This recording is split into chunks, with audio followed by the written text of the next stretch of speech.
A'udzu billahi minasyaitonir rajim. Bismillahirrahmanirrahim.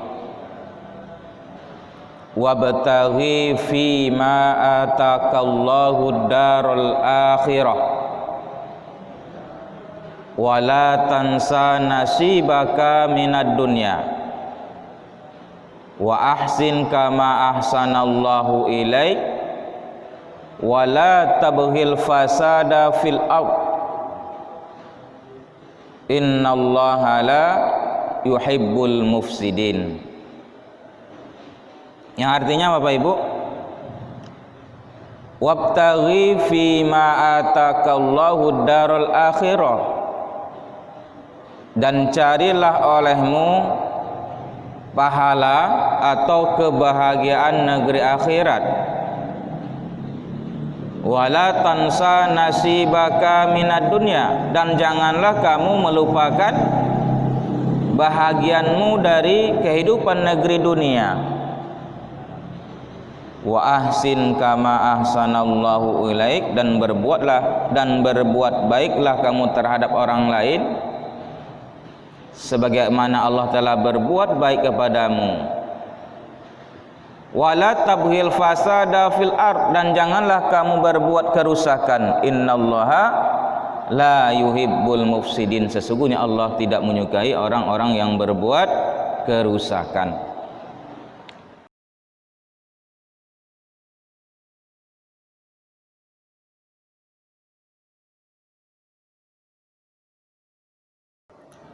Assalamualaikum warahmatullahi wabarakatuh. Alhamdulillahillazi hadana lihaza wa ma kunna linahtadiya laula an hadanallah. Asyhadu an la ilaha illallah wahdahu la syarikalah wa asyhadu anna Muhammadan abduhu wa rasuluh la nabiyya ba'dah.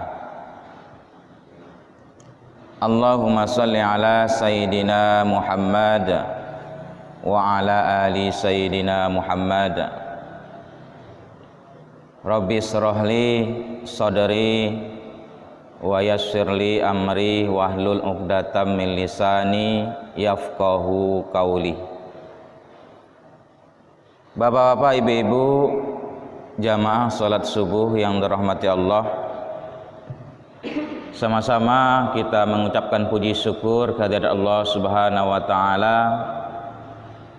Alhamdulillah, sampai pada saat ini Allah masih memberikan kepada kita semua nikmat kesehatan, kesempatan, dan juga nikmat umur, ya, sehingganya kita masih dapat beraktivitas, ya.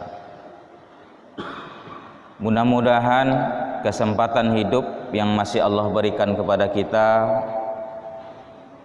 bisa kita maksimalkan untuk menjalankan ubudiyah kepada Allah, sehingganya mudah-mudahan kelak kita semua adalah orang-orang yang diselamatkan oleh Allah dari azabnya yang pedih. Amin, amin ya rabbal alamin.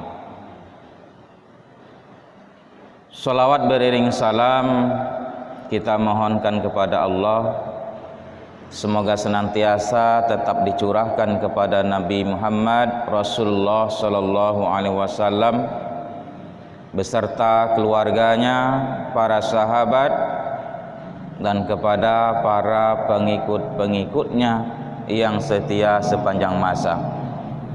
Dengan lafaz Allahumma sholli ala sayyidina Muhammad wa ala ali sayyidina Muhammad.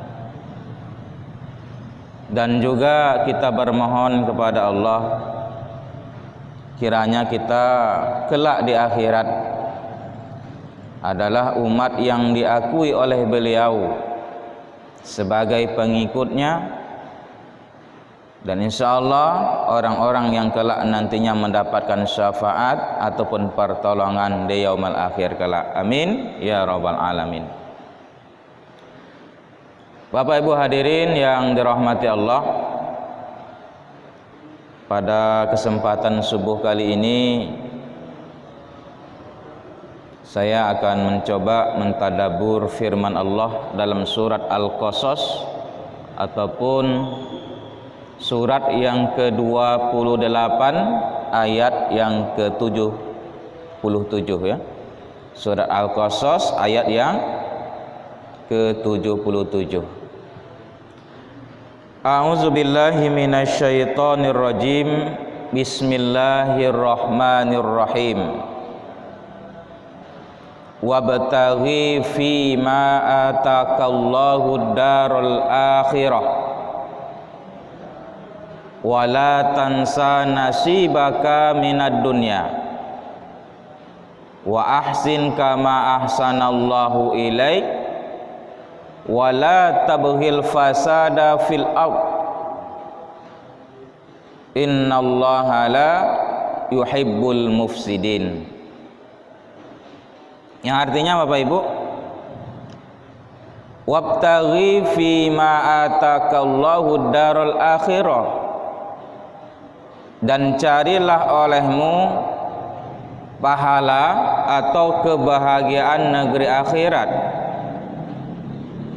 Wala tansa nasibaka minad dunya, dan janganlah kamu melupakan bahagianmu dari kehidupan negeri dunia.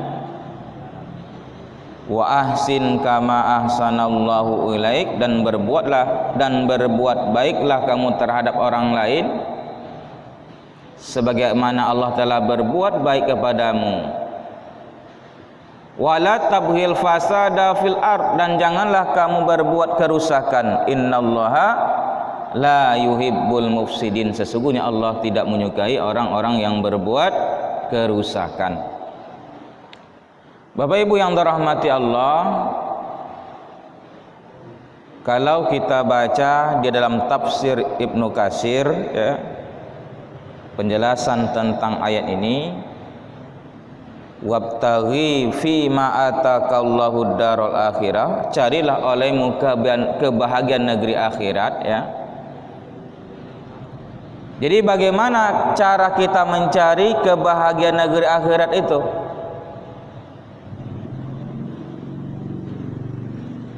Untuk mendapatkan kebahagiaan negeri akhirat itu tentunya tempatnya adalah di dunia ini Bapak Ibu ya. Jadi akhirat merupakan tempat menikmati ya, tempat menikmati hasil terhadap apa yang kita perbuat hari ini. Jadi tidak selamatnya kita di negeri akhirat tentunya ditentukan di dalam kehidupan dunia ini. Bahagia atau tidak bahagianya kita di akhirat ditentukan dari kehidupan di dunia ini. Maka bagaimana untuk mencari kebahagiaan negeri akhirat itu? Maka caranya adalah dengan mempergunakan segala potensi, mempergunakan segala nikmat yang Allah berikan kepada kita dalam rangka untuk mendekatkan diri kepada Allah Subhanahu wa taala. Contoh ya, kita diberikan oleh Allah harta ya. Dengan harta yang kita miliki mestinya bisa menyelamatkan kita, bisa membawakan kita kepada kebahagiaan negeri akhirat, kan gitu. Nah, bagaimana caranya harta yang kita miliki bisa membawa keselamatan bagi kita? Tentu harta yang kita miliki itu kita gunakan dalam rangka mendekatkan diri kepada Allah Subhanahu wa taala.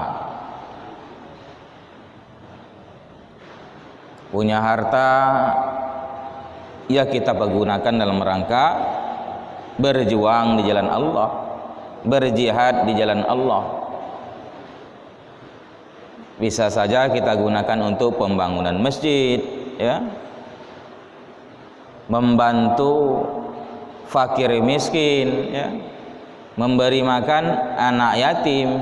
Ini salah satu penggunaan harta yang membawakan kita kepada keselamatan, kebahagiaan negeri akhirat.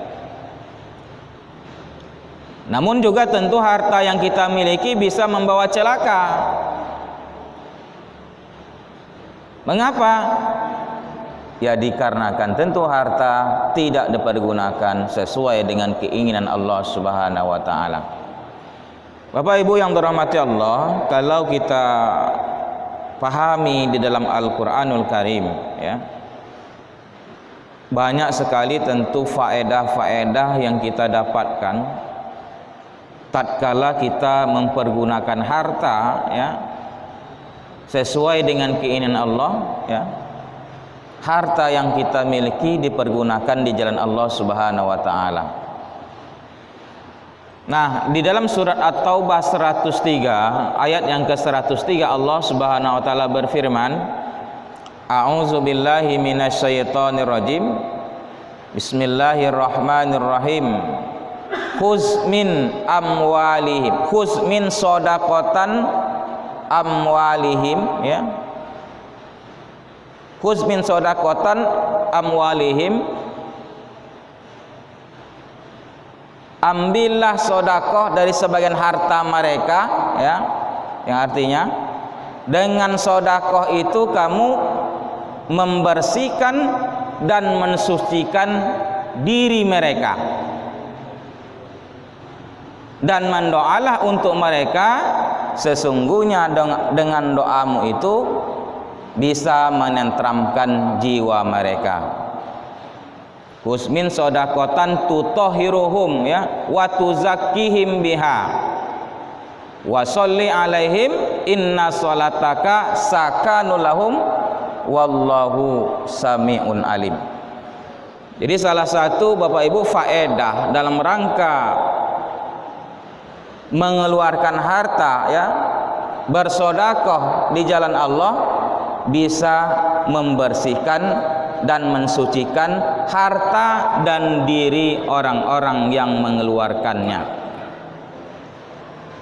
Jadi asbabun nuzul surat ini, ya kan, ada dulu salah seorang sahabat Nabi namanya Abu Lubabah, Pak, ya. Dan dalam riwayat itu ada 2 orang, ya. Ketika itu ada suatu perintah dari Rasulullah, ya, untuk melaksanakan perang, ya. Tidak salah perangnya ketika itu perang Tabuk, ya. Jadi ada perintah untuk melaksanakan perang, tetapi ketika itu Abu Lubabah, apa namanya tuh, katakanlah dia beralasan untuk pergi berjihad bersama Rasulullah dan para sahabat yang lain. Dan dalam riwayat itu ada 2 orang lagi teman Abu Lubabah ini, kan. Jadi ada perintah perang, kemudian Abu Lubabah ini beralasan lah, mungkin ada kesibukan atau ada, ya, pekerjaan-pekerjaan yang menyebabkan dia tidak bisa ikut berperang bersama Rasulullah dan para sahabat yang lain. Nah, singkat cerita Bapak Ibu, setelah Rasulullah dan para sahabat pergi berperang, berjihad melawan kaum kafir, ya kan, maka timbul penyesalan, ya, di hati Abu Lubabah. Timbul penyesalan di hatinya. Saya ini orang yang bodoh, kata Abu Lubabah, kan. Saya ini orang yang bodoh, orang yang zalim, menzalimi diri. Masa ya Rasulullah hari ini berperang bersama para sahabat, berjuang dengan jiwanya, ya, sementara saya enak-enak di rumah bersama keluarga. Timbul penyesalan di hatinya. Nah, atas penyesalannya tersebut Bapak Ibu, maka pergilah dia ke masjid, ya kan, pergilah dia ke masjid, lalu dia ikatlah dirinya di tiang masjid, ya, diikatlah dirinya di tiang masjid, dan dia berkomitmen, ya, saya tidak akan membuka ikatan tali ini kecuali Rasulullah nantinya yang membukakannya kalau Rasulullah mau, kan gitu. Nah, inilah salah satu penyesalan ya yang dilakukan oleh Abu Lubabah dengan mengikat dirinya di tiang masjid, dan dia tidak akan membuka ikatannya kecuali Rasulullah yang membukanya. Nah, Bapak Ibu, singkat cerita pulanglah Rasulullah dan para sahabat dari peperangan, ya kan? Lalu dilihatlah Abu Lubabah ini lagi terikat di tiang masjid. Maka ditanyakan kepada para sahabat oleh Rasulullah, "Hai sahabat, ada apa dengan Abu Lubabah? Kok dia terikat di tiang masjid?" Maka dijawablah oleh para sahabat, ya, "Wahai Rasulullah, Abu Lubabah dia sudah menyesal, ya. Dia menyesal dikarenakan dia tidak berangkat bersamamu berjuang, ya, di jalan Allah bersama sahabat-sahabat yang lain. Maka dengan penyesalannya ya Rasulullah, dia ikat dirinya di tiang masjid dan dia tidak mau membuka ikatannya kecuali engkau ya Rasulullah." Nah, Bapak Ibu yang dirahmati Allah, dengan kerendahan hati Rasulullah maka dibukalah ikatan tali Abu Lubabah yang terikat di tiang masjid tersebut. Nah, ini ya. Nah, singkat cerita, keesokan harinya datanglah Abu Lubabah ini ke rumah Rasulullah, ya kan, dengan membawa sedekah. Katakanlah dinar, Pak, ya. Kalau zaman Rasul dulu kan dinar, kan. Nah, dibawalah sedekah, ya Rasulullah, terimalah sedekah saya ini ya Rasulullah sebagai penebus kesalahan saya yang kemarin saya tidak berjuang berjihad bersamamu ya Rasulullah. Maka ketika itu Rasulullah menjawab, "Wahai Abu Lubabah, tidak ada kewajiban saya untuk menerima sedekah atas perbuatan dosamu." Kan gitu. Tidak ada kewajiban saya menerima sedekahmu untuk menebus kesalahanmu. Tetapi Bapak Ibu, tidak lama kemudian turunlah surat ini, ayat ini, ya, surat At-Taubah ayat 103, "Uzmin sodakotan tutohirum." Ambillah sedekah, ya, bi amwalihim, dari sebagian harta mereka, ya, dengan hartanya tersebut, dengan sedekahnya tersebut kamu bisa membersihkan dan mensucikan diri mereka. Jadi artinya apa? Kesimpulannya, dengan kita mengeluarkan harta di jalan Allah, dengan kita bersedekah, maka salah satu keutamaannya adalah bisa menghapus kesalahan, menghapus dosa. Jadi Abu Lubabah tadi kan dengan dosanya dia datang kepada Rasulullah ngasih sedekah. Maka dengan sedekah yang diberikan, kata Allah, tutahhiruhum wa tuzakkihim, maka Allah akan membersihkan dan mensucikan orang-orang yang mengeluarkannya. Nah, inilah salah satu Bapak Ibu keutamaan dari mengeluarkan sedekah. Jadi artinya orang-orang yang ingin mencari kebahagiaan negeri akhirat, maka dengan nikmat-nikmat yang Allah berikan kepadanya, salah satunya harta yang Allah berikan kepada mereka, mereka pergunakan dalam rangka untuk mendekatkan diri kepada Allah, mencari pahala, mencari amal-amal soleh, kan gitu, untuk mendapatkan amal-amal soleh. Kemudian apa yang Allah anugerahkan lagi kepada kita? Tentu banyak, Pak, ya. Selain nikmat harta, rezeki yang Allah berikan kepada kita, tentu masih banyak nikmat yang lain. Contoh nikmat kesehatan, ya. Coba kalau kita sudah sakit, ya kan? Kalau kita sudah sakit, tentu untuk melaksanakan amal soleh ini terbatas, kan gitu. yang tadinya kita bisa pergi ke masjid barangkali kan, tapi kalau sudah sakit tidak bisa lagi Pak ya. Mungkin untuk pergi ke masjid aja bisa saja nanti diantar ataupun ya memang tidak bisa apa-apa kan gitu ya. Artinya segala nikmat yang kita miliki memang betul-betul kita pergunakan untuk mendekatkan diri kepada Allah.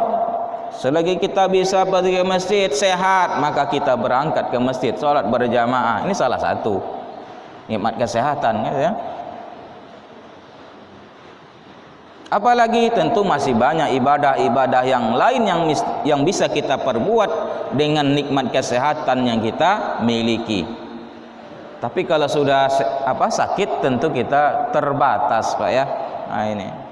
Maka kan ada, ingatlah waktu sehatmu sebelum datang waktu sakit.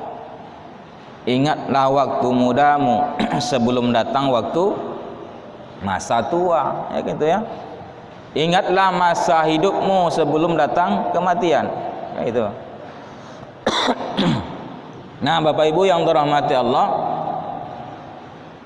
ini salah satu usaha untuk mencari kebahagiaan negeri akhirat dengan memaksimalkan potensi, mempergunakan nikmat yang kita miliki dalam rangka mendekatkan diri kepada Allah untuk menggapai kebahagiaan negeri akhirat. Bapak Ibu yang dirahmati Allah, Ibnu Qayyim rahimahullah pernah berkata, fikirkanlah apa yang diperintahkan oleh Allah dan janganlah engkau memikirkan apa yang sudah dijamin oleh Allah.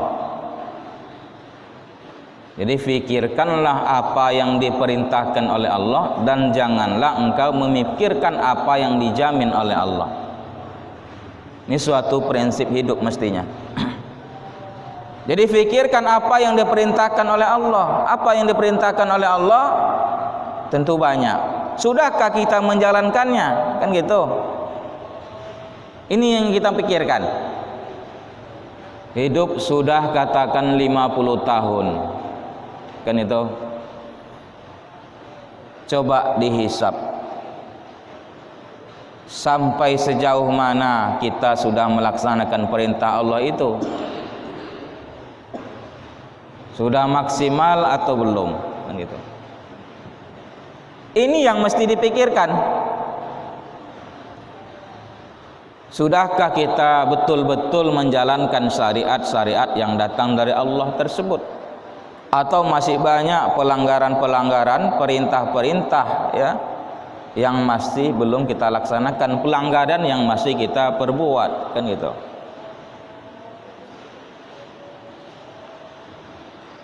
Tapi jangan memikirkan apa yang sudah dijamin oleh Allah. Apa yang sudah dijamin oleh Allah, Pak? Apa kira-kira yang sudah dijamin oleh Allah untuk kita? Yang sudah dijamin oleh Allah untuk kita itu apa? Rezeki dan ajal ya. Jadi yang sudah dijamin oleh Allah untuk manusia itu apa? Rezeki dan ajal. Terkadang manusia kan sibuk memikirkan rezeki, ya kan? Dari pagi sampai malam ya pontang-panting cari rezeki. Kadang di situ saja ya. Lupa dia kewajiban kepada Allah, padahal rezeki itu sudah ditentukan oleh Allah Subhanahu wa taala ya. Selagi manusia hidup maka rezekinya pasti ada ya. Rezekinya pasti diberikan terus oleh Allah Subhanahu wa taala, tidak akan terputus selagi dia masih hidup. Inilah yang kadang ya tentunya membuat manusia itu lupa, lalai kepada Allah Subhanahu wa taala, sibuk dia mencari kebahagiaan negeri akhirat dengan ya mencari kebahagiaan negeri dunia dengan melupakan kebahagiaan negeri akhirat. Ya tentu kita boleh untuk menikmati kebahagiaan negeri dunia ini, hidup di dunia ini tentu boleh ya Pak. Mendapatkan makanan yang enak ya, mendapatkan kendaraan yang bagus gitu ya. Apalagi mendapatkan tempat tinggal yang bagus, boleh, tetapi bukan tujuan utama dan bukan dengan secara berlebih-lebihan, kan gitu. Jadi itu yang mesti dipikirkan apa? Sampai sejauh mana kita melaksanakan perintah Allah itu. Nah, Bapak Ibu yang dirahmati Allah, selagi manusia hidup itu tadi ya, selagi manusia hidup pasti yang rizki itu akan diberikan oleh Allah Subhanahu wa taala. Itu dijamin oleh Allah Subhanahu wa taala ya. Nah, coba kita pikir ya, kita renungkan bersama ya kan. Sebenarnya apabila Allah menutup satu pintu rizki ya kan, maka sebenarnya Allah tidak akan menzalimi manusia. Pasti Allah akan berikan nikmat yang lebih banyak lagi, kan gitu. Ditutup satu pintu rezeki, maka Allah akan buka dua pintu rezeki, bahkan lebih nantinya, kan gitu. Contoh Pak ya, contoh. Kita dulu di alam rahim, ya kan, masih berbentuk janin ya, katakan seperti itu kan. Itu Allah kasihkan kepada kita jalan satu rizki ya. Rizki itu satu jalannya, kan gitu ya. Jadi dalam janin kita diberikan oleh Allah rizki dengan satu jalan ya. Melalui apa? Melalui tali pusar ibu kita, gitu ya. Jadi waktu di alam rahim kita ya tanpa makan, tanpa ngunyah ya datang aja rizki itu kan, mengalir ya dari saripati makanan yang dimakan ibu kita melalui tali pusar itu kan. Nah itu. Ya nak Pak. Nah lihat, setelah seorang anak itu, katakanlah setelah kita dilahirkan, maka terputus pintu rezeki itu, kan itu ya. Kalau awalnya kita enak saja dalam rahim ibu itu ya, dapat makanan terus ya, tanpa ngunyah kita, tanpa berusaha, tetapi setelah lahir terputus rezeki itu. Tetapi lihat, Allah buka dua pintu rezeki lagi. Ditutup satu, Allah buka dua pintu rezeki. Ya enggak? Apa itu? ASI seorang ibu, ya. Dua pintu rezeki, bisa lebih nikmat lagi tentu rasanya, bisa dinikmati kan dengan kalau awalnya kan memang mungkin ya ngalir saja, tetapi dengan dia mendapatkan ASI akan lebih nikmat lagi ya. Nah, satu pintu rezeki ditutup, dua rezeki yang dia dapatkan, dua pintu rezeki yang dia dapatkan. Nah, setelah dia disapi tidak lagi menyusu, ditutup dua pintu rezeki ini dan dia mendapatkan 4 pintu rezeki. Ya nak Pak? Jadi selagi manusia hidup memang pasti Allah kasih rezeki terus ya. Ditutup dua, dapat 4 pintu rezeki. Apa itu? 2 makanan dan 2 minuman. Jadi dalam tafsir 2 makanan itu apa?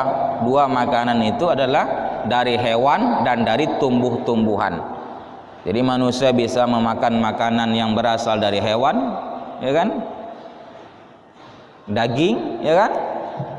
Lebih nikmat lagi kan dari ASI tadi, ASI ya juga kan minumannya kan. Kemudian apa lagi?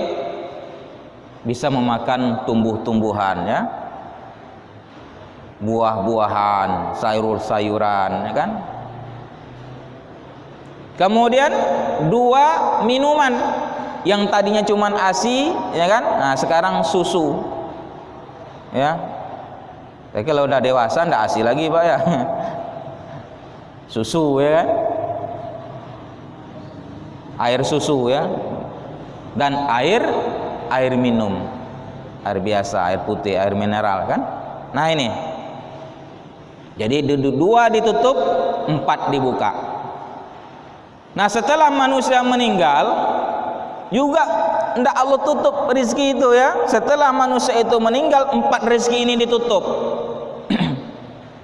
2 makanan ditutup, 2 minuman ditutup, ya kan? Kalau dia sudah meninggal.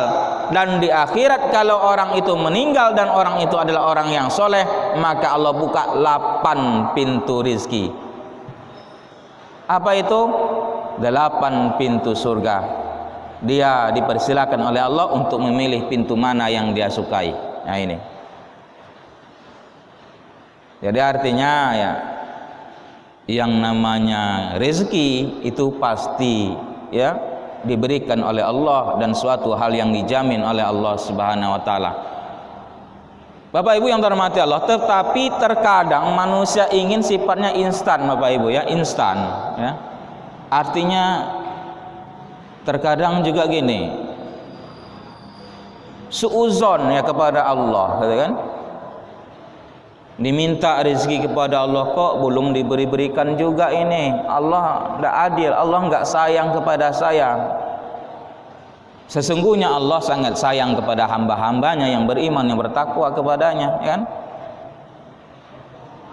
Terkadang suatu rezeki itu bisa diberikan segera oleh Allah, tetapi terkadang tertunda. Ya. Ada suatu pengalaman, Mbak ya. Ya, pengalaman ya kan.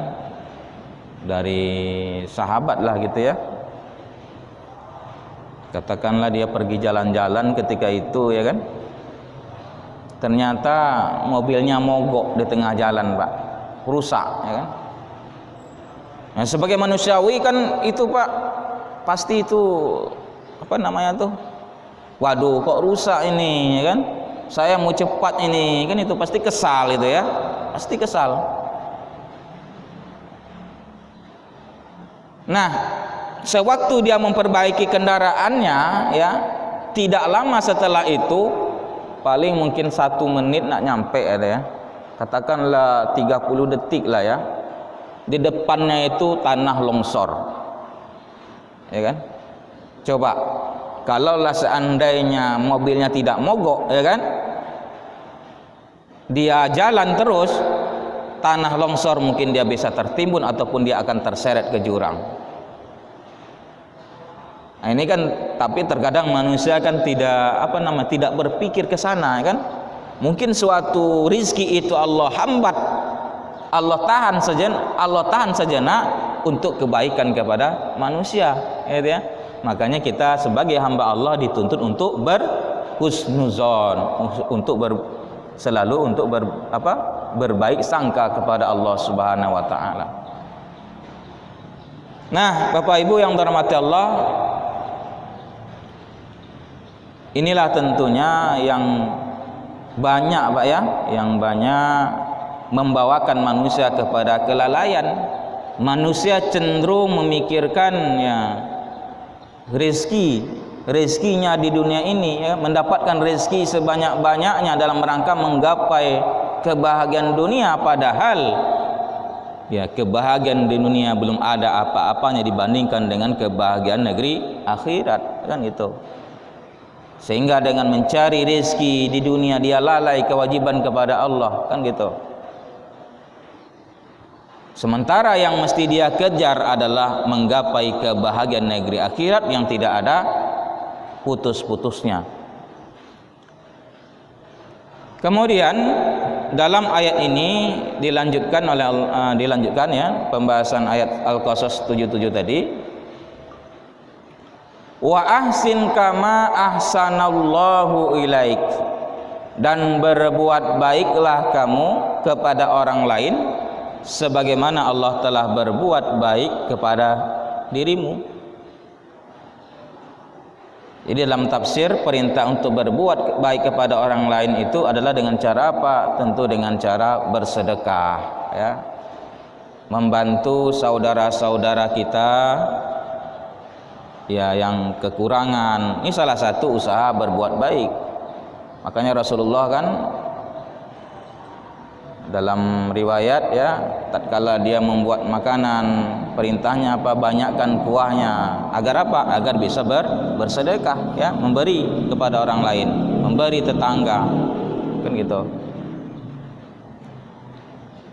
Kemudian wala tabghil fasada fil ard. Dan janganlah kamu berbuat kerusakan di muka bumi. Innallaha la yuhibbul mufsidin. Sesungguhnya Allah tidak menyukai orang-orang yang berbuat kerusakan ya. Tentu hari ini kita lihat di mana-mana banyak terjadi kerusakan-kerusakan yang dibuat oleh manusia ya. Baik kerusakan secara fisik ya, kerusakan alam ya, dan juga kerusakan berbuat kerusakan secara mental. Berbuat kerusakan alam secara fisik ini jelas ya, menebang hutan secara liar ini kan menyebabkan apa? Tanah longsor ya kan, itu ya, ini kerusakan alam kan. Apalagi penambangan ya secara ilegal, ini juga membuat kerusakan ya pada alam ya, pada lingkungan ya. Namun ada lagi kerusakan secara mental Bapak Ibu ya. Apa kerusakan secara mental?